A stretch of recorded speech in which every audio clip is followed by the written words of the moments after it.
এই যে এখানে একজনকে পাওয়া গেছে। আর আর্সেনিক নিয়ে আপনাদের গ্রামের কি কোনো সমস্যা হচ্ছে আপা? আর্সেনিক না কি কমে তো একটা চাপ কালো নাই আমগো পুকুর থেকে পুষ্করিণ থেকে পানি আনি শীতের মধ্যে পানি থাকে না এনে গোসল করো হাত আমু নাকি কাপড় ধুমু বাসন ফেলা ধুমু এনে বাচ্চা নিয়ে আসি বাচ্চা অসুখ হয় টাইফয়েড কি হয় না হয় দেখি তো আজকাল একটু টিভিতে দেয় আর্সেনিকের কি দেয়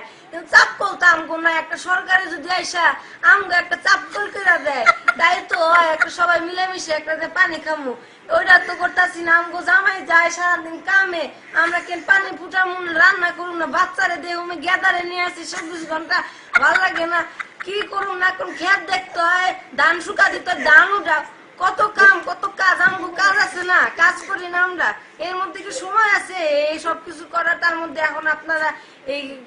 শরীর খারাপ হয়ে যাবো বাচ্চার অসুখ বিসুখের একটা ওষুধ আবার ওষুধ আনো ওষুধের টাকা লাগে না টাকা তো আমরা তো গরিব মানুষ টাকা কতটা 2-3-4 টাকায় পাই সমস্যা নেই কথা ধরছে